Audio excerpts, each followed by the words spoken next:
This is a Squiz podcast. We're your shortcut to being informed.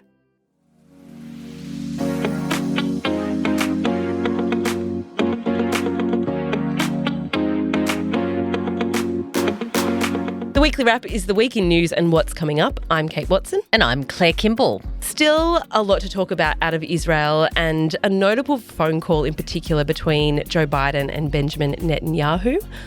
Culture is the topic of conversation in local politics, Australian politics this week, Claire, and Rafa Nadal retires. We're going to get into the stats in this podcast. There's a few stats. Stats heavy, because you have to go through his achievements in the numbers. Then also the fallout from Storm Milton in Florida. That, Kate, was the biggest story of the week. Yeah, as much as in anything, it was the build-up to the storm than the event itself. Recommendations, mine is actually parenting heavy. I don't do a lot of parenting recommending. No, you don't. But yeah, it happened. It's news related. Well, that's good. Yeah. I'm happy to take it. Let's Okay. do it.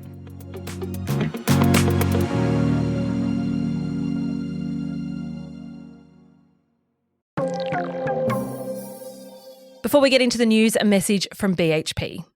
Copper is a big deal in the energy transition because it's used to make electric vehicles, wind turbines and solar panels. When it comes to producing copper responsibly, it's happening now at BHP.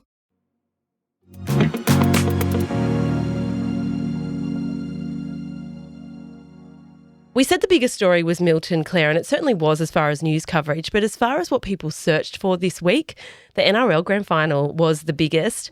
4 premierships in a row for the Penrith Panthers. They're just formidable. They just won. They didn't just won. Like, they just were too good. Yeah, it's very hard to deny exactly what a force they are in the NRL over a long period of time now. The team's breaking up a bit though, which is interesting. So Yeah. we'll see what happens next season. Might be the end of their run. It's about time, I must say. The Roosters won the NRLW, but the big question is, Claire, did you watch Kid Leroy? I tried to, but there was a lot of smoke. It was very difficult to see him Was he there? through all the smoke. There was just smoke. a youngish kind of guy in glasses who was singing in the style of Kid Leroy. I'm going to assume it was him. I thought it was, if you were there, it would have been quite specky, but there was a lot of smoke, I'll give you that. I was talking to some friends who were there and they said, no, I didn't get the smoke issue. We Okay. could see it absolutely fine. So clearly it was a TV TV thing. Yeah. Biggest story, as we said this week, was Hurricane Milton. As I said in the intro, the anticipation, as much as the weather event itself, was total saturation of news. Yeah, so the link I sent you was an article by the ABC actually warning people to be very careful about what they believe and what they think has happened in this hurricane. The imagery on TikTok was some of it not real. So much of it. I mean, it was fascinating just scrolling through going, what is actually happening and how bad is it? And I noted to you that just looking across the coverage this morning, most of the news sites had a story about what happened and the fallout and where we're up to now, but then also a story about all the stuff that might not be real that you're seeing. Regardless, I guess it was, there was probably no need to generate AI images because actually the images that are real are quite something. It was a huge storm. It was a huge storm, one of the biggest that has actually hit the mainland of the United States, certainly for quite some time. It also, of course, came off the back of that big storm Helene, which did enormous damage through a number of states. This one, though, seems to be pretty contained to Florida. 2 big storms in 2 weeks. It's a lot for emergency services there to deal with. I said to you that my least favourite news to try and get people across is weather events. And I'll tell you why, because unless you know the area sort of back to front, unless you experience the event, it's very hard to get a read on the impact. It's very hard to get a read on the mood. You invariably get locations wrong. You invariably get like little bits of detail wrong because you don't know that place. And you're trying to get it all right, and journalists on the ground are trying to get it all right, but it's very difficult and it's then very emotional. So the people hearing you report back on it get more cranky at you for getting it wrong because it is a very, very emotional thing. Yeah, and I guess plenty of Australians will know exactly what that was like, you included, with those big black summer fires when you're in small communities in areas that are very affected. And is your affected more or less affected than other areas? And is it like the big major centre that's the most affected because the most people are there? Anyway, it was a big storm. So true. That is exactly right. I think anyone who's been through a natural disaster will appreciate what we're saying.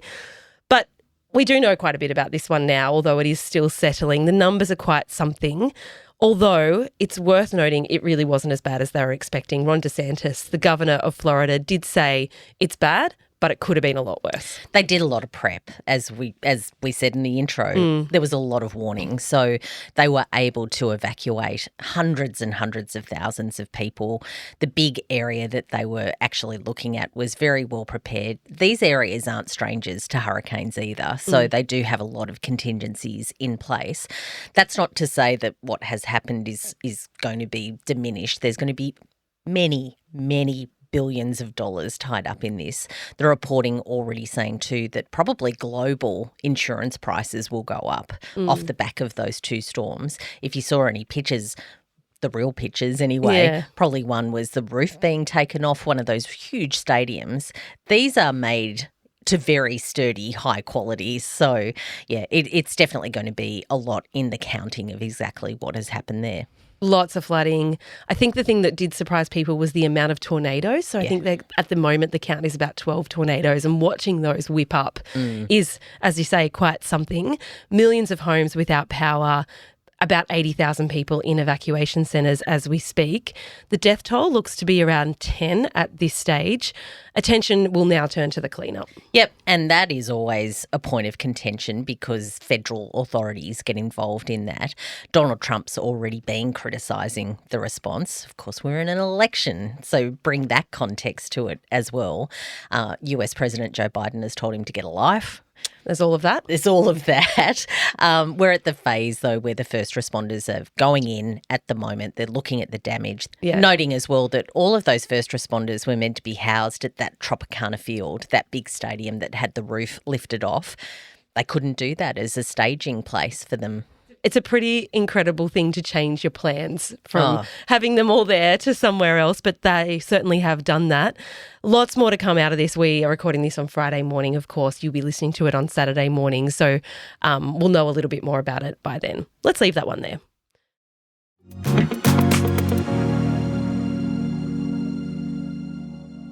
Conflict in the Middle East isn't falling away is one of the biggest news stories. It's dominating the news headlines, particularly off the back of that October 7 anniversary. I've spoken about it a lot this week because our News Club interview, which will be released next week, is on this topic. Yeah, so you've spoken again to Adam Harvey. Really great to come back to him because you had that conversation with him earlier in the year. Things have changed quite a bit in the ensuing month. So he's just come back from Israel. He was covering, of course, that first anniversary of the 7 October Hamas attacks on Israel. He had some good insights into the Israeli mood. Yeah, absolutely. And to your point, he talked about the change since he was there in November and December last year. I really wanted to get him back on, though, mostly because I learned so much from him about how the news gets from there to us when I spoke to him. But also he was based in Beirut for some time in the late 2000s. So he speaks with a lot of knowledge about Lebanon and about Hezbollah in particular, which is where the focus is now shifting to. As I said, that chat will be out likely Wednesday next week. Back to the news, though, first is that Israel's military has been bombarding Hezbollah positions in southern Lebanon and Beirut. They're also sending more ground troops in. Yeah, so that takes the total number of Israeli soldiers who have been deployed there to about 15,000. It's a lot more than I expected, to be honest, when you started talking about that a couple of weeks ago, that they were just sending some ground troops in. 15,000 is quite a high number. Israeli cities were also targeted by Hezbollah this week. Yeah, the call out there is that Hezbollah struck Israel's third largest city, Haifa, on Monday. That's the first time that's happened since the 2006 war. We spoke about the 2006 war, I reckon 2 weekly wraps ago. Maybe 3. Couple at least, yeah. At least. We might put a link to that in your episode notes, but it's worth getting across. About 5 missiles actually got through the country's Iron Dome. That's the system that protects Israel from missile attacks. The Israeli military said it's investigating how those defences failed to intercept those rockets. Yeah, so that's ongoing. Another thing to mention, the first anniversary commemorations of those Hamas attacks. Israeli Prime Minister Benjamin Netanyahu addressed the nation, which he does very regularly, but this, of course, was a notable one. He's absolutely not backing down. Which is no real surprise, but good to pull out exactly what he said, I guess. In that address, he reiterated Israel's war goals, including defeating Hamas, returning the hostages in Gaza to Israel. There's some 60 hostages still in Gaza. Returning to their homes, Israelis who have fled from the south and north, along with, and this is the quote, eliminating any future threat from Gaza to Israel. He also talked about Israel facing a 7-front war. Yeah, so essentially there he's named those who are receiving significant support from Iran, and he says that's Israel's job to actually keep pushing back against those. So he's talking about Hamas, Hezbollah, we've talked about them a lot, the Houthis in Yemen, also militias that are Iranian-backed. They're in Iraq and Syria. He also named the West Bank and Iran itself. The West Bank actually needs a bit of explaining, maybe a shortcut to come, I think, but it's a very contested area occupied by both Israelis and Palestinians. In addition to what's happening in the Middle East, it's been almost 2 months since US President Joe Biden and Netanyahu have spoken until this week. Yeah, so they had a 30-minute phone call. It included discussions on Israel's intended retaliation against Iran. Of course, there's been those couple of missile strikes, so that is firmly on the agenda. I was really surprised that they haven't had a conversation since about the middle of August.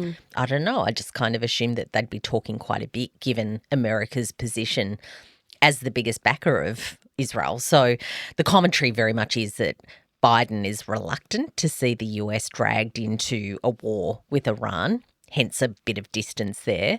And look, a lot has been said about the difficulty, just basically, that America is having with dealing with Netanyahu.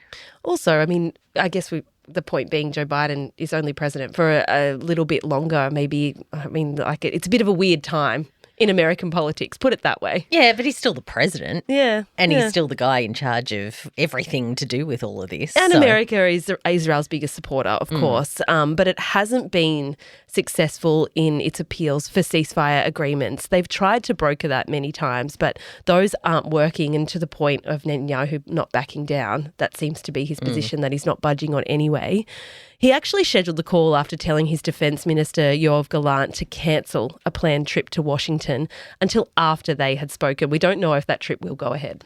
We really don't. It's certainly tense times, and it appears to continue to be tense for some time to come. Yeah, and just to round this out, of course, there are Australians still in Lebanon.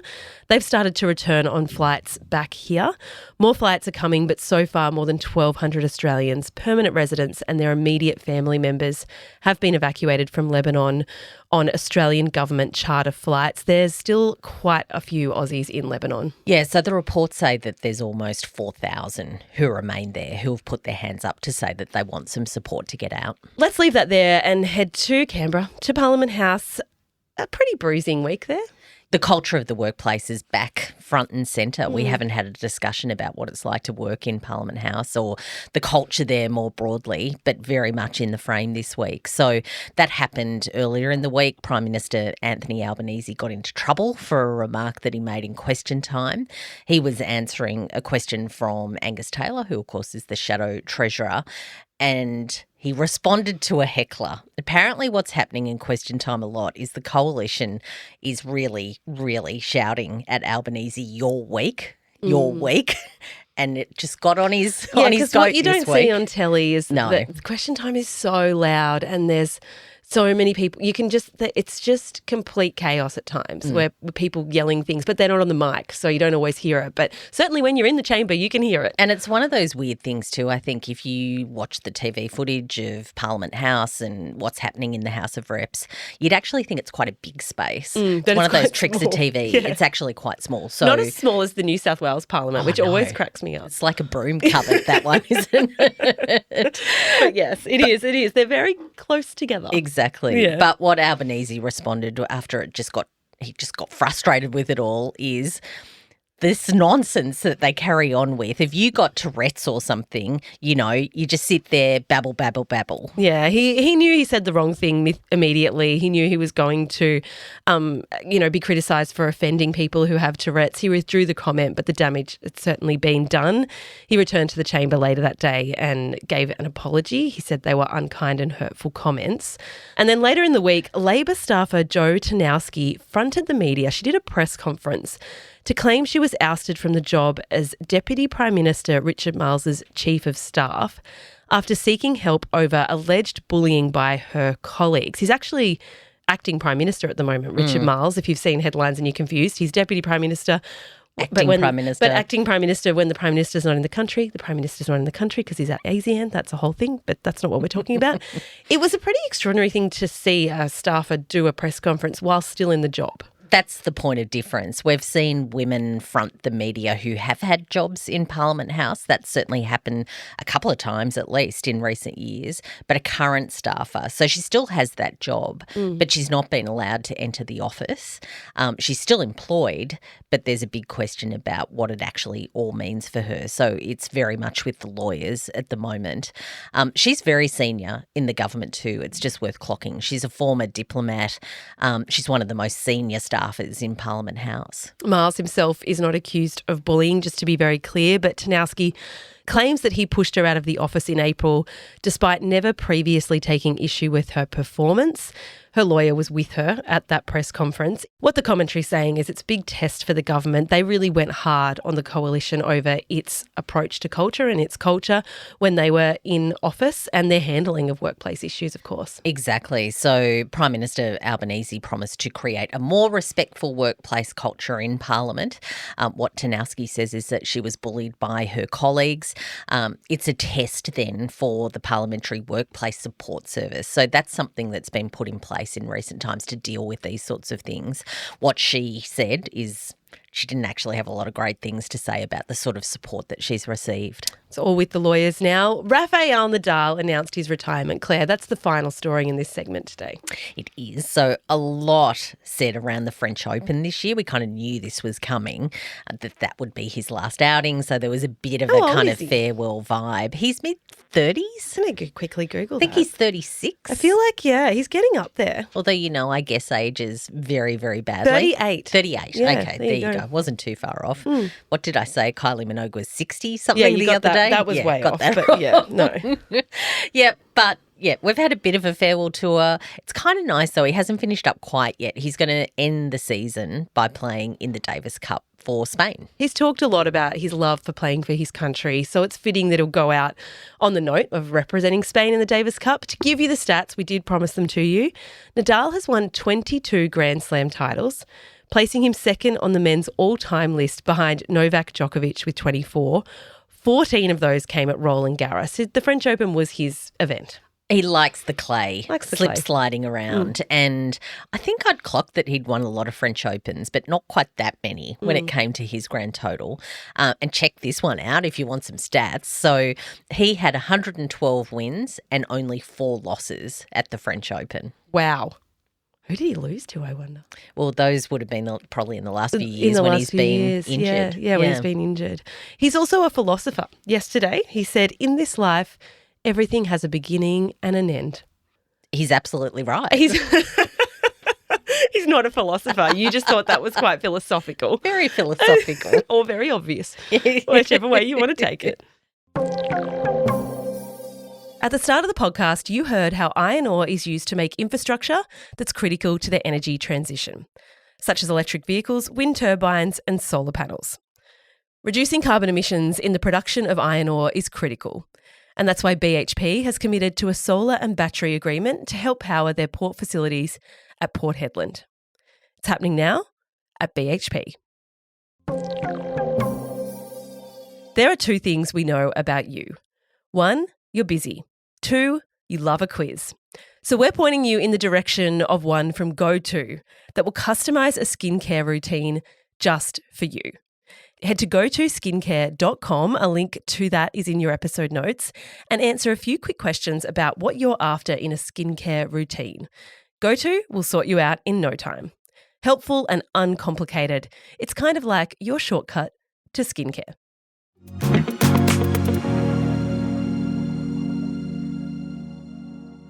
Coming up, Claire, for the first time in weeks, no AFL or NRL, no footy finals to talk of. There is the annual Dolly Parton Festival in Narromine. That's a town near Dubbo in New South Wales. Big hair, big tunes. Yep. Can't go wrong. Big shout out to the central west of New South Wales. It's going to be rip-roaring, I reckon. That sounds like a lot of fun. That's so fun. On Monday, it's the 1-year anniversary of the Voice to Parliament referendum. So that, of course, was about changing the constitution. There was going to be a body called the Aboriginal Torres Strait Islander Voice. It would advise the government. That proposition was rejected. So 60% of Australians voted no, as we know, because we went through it in detail at the time. It's not about the popular vote. It's about how many states, a majority in the majority of states. They certainly didn't get that. The ACT was the only jurisdiction to vote for it. A lot has been said about why it was unsuccessful. Probably just to point out the coalition didn't support it. That was a big sticking point. Some also talk about mis and disinformation campaigns that were at play during that time. Others say the campaign was just really poor. I think what we can expect next week is a lot of reflection on the result, what it meant for First Nations Australians and also what might come next. Yep. Good shout. On Tuesday, Claire, the HSC kicks off with, that's the New South Wales-based Year 12 exams, of course. I remember them well. They sit down for their English exam. Other states have already started. Other states start a little bit later. But we wanted to call it out because it's worth noting we're at that time of the year. It's come around very quickly again, it feels like. So, yeah, a real shout out to any parents who are in that zone with kids, I think. Don't worry about the kids, just worry about the parents. Worry about the parents. No doubt many feel your pain. You told me a story that your dad was more nervous on the morning of your HSC than you were. Yeah, he threw up. Oh, my goodness. No, yeah, he was a nervous wreck. I didn't know that until afterwards because, pretty cool on the surface. But, yeah, no, very, very nervous about it. How did you go? At the HSC, I remember I woke up with a sty, which I thought I wasn't stressed, but I must have been. It was manifesting physically. It was manifesting physically, but I also now, in all my wisdom, now that I've, grown up, I look back and I go, look, it was important. It's important to try. Yes. But it's not the be-all and end-all. No. Just do enough to get what you need and move on. That was Claire's approach. I'm not allowed to ask her how she went. No. It was fine. I was not breaking any records, was let's your dad just say. Happy? Oh, yeah. Dad was happy if I was happy. If it just got through it, he was probably fine. just happy it was over. Oh, yeah. So stressful. But I think that's a sentiment shared. He by also a lot got of parents. shingles when I broke my arm. Yeah. So I was okay. The physical manifestations of stress are very, very real. Finally, Friday, King Charles and Queen Camilla arrive. We don't know a whole lot about their trip yet. It's a 5-day visit. They'll be visiting Sydney and Canberra. We know that. We'll tell you what we know they're doing at this point. This also has crept up very quickly, it feels like, for some reason. Anyway, they're going to touch down in Canberra on Friday. Anthony Albanese is going to be on hand to welcome them to Parliament House because that's what you want to do as soon as you arrive somewhere is have a big grand, gun salutes happening at the front of Parliament House. They'll be right at home with that. There's going to be a reception for political and community leaders, and then they're going to the War Memorial to lay a wreath. They often do that when they come. During their time in Canberra, they'll also tour the National Botanical Gardens. We know King Charles is very much a plant nerd. I don't know. Yeah, I was going to say flower enthusiast, plant nerd. He likes gardens. That's the thing. They'll visit the CSIRO as well to talk to them about their work tackling the bushfires.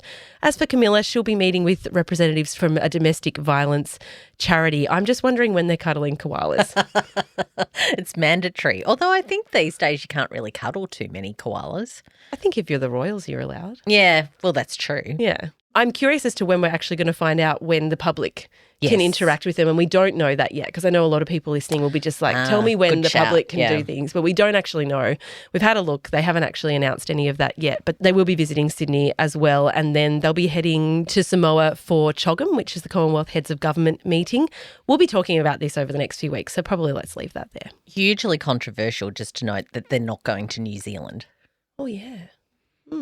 But, Australia's better, why. so there you understand that. Also next weekend, we're getting a little bit of ahead of ourselves, but it is the ACT election. It's just a good thing to know is coming up. Yep. If you've got people in Canberra or if you're there yourself, you will be at the pointy end of an election campaign. I've got to vote in a by-election. Oh, The right. Pittwater State by-election. So there. That There was you go. just in case anyone else lives on the northern beaches of Sydney, Jealous. just a reminder. Love a chance to vote.